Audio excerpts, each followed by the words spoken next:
Give us your thoughts on the proposed noise ordinance in terms of striking a medium between business needs and residential needs. And tell us, if you were on the city council, how you would strike that balance. Yeah, I'm aware from the tech review meeting the other day of basically what's going on the noise ordinance, and I think it is important to allow some events to take place, because I think that's good for business, and it's good for our town. But I think they have to be well regulated, and it looks like the noise ordinance that Ms. Hunt had drafted would probably take steps toward that. I don't have the ability to assess the noise levels that she's talking about changing it to, but the fact that we should have special exceptions for events that for a limited time, I think that's wise. I don't think we should be blanketed by a general noise ordinance that goes on for all times for all events. So again, I would listen to both sides of that issue. It's not really a financial situation necessarily, but I would not hamper our business by an undue restriction on noise, because it's for a limited time. Okay. Last question. Yes, sir. Describe one single issue that you would advocate for if you were on the city council, and how would you do it? Okay. I think that issue would probably be ensuring that our financial resources are wisely used. Now let me expand on that a little bit. Wasteful spending of taxpayers' money bothers me, and in my quick reading of the statements, I'm starting to understand what resources we have. It's not just cash, it's land, it's other assets and so forth.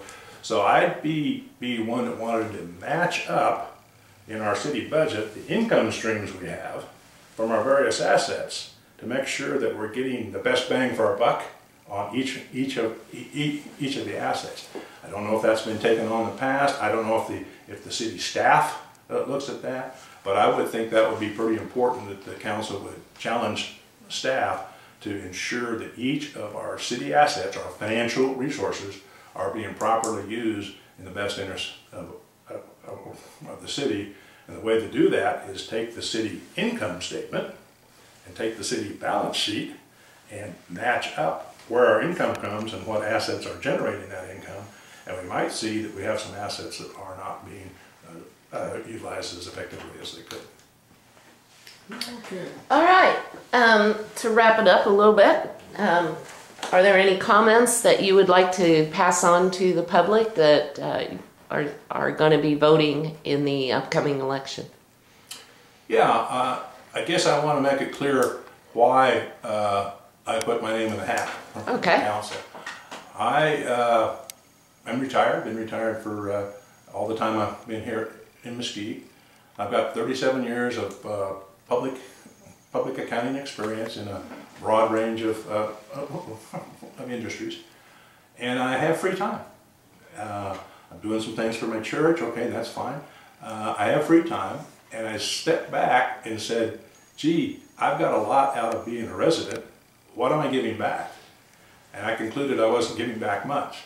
So I kind of developed a sense that my financial gifts may be of use to the taxpayers, the voters, and it was through the council.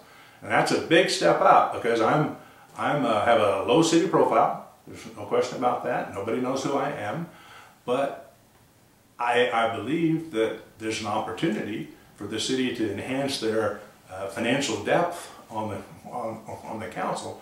So I firstly looked at the trustee position on OPD, thought I might put my name in the hat for that. I did. I was not successul, but at the same time, that fed this sense of what can I do type thing. Then I became involved with I am becoming involved with the Virgin Valley Sea Community Educational Advisory Board. I failed to mention that earlier on my organization. but I'm probably going to become the at-large member on that group. And again, that's satisfying part of my desire to help the city as a whole, but it's not enough. And so I'm in the council. I'm going to give it my best shot, and I have some talents that I think can be used by our city. All right. Well, thank you very much, Richard. We enjoyed the conversation, and we look forward to seeing you out on the campaign trail, and good luck in the upcoming election. Thank you, Barbara. Thank you, John. Okay.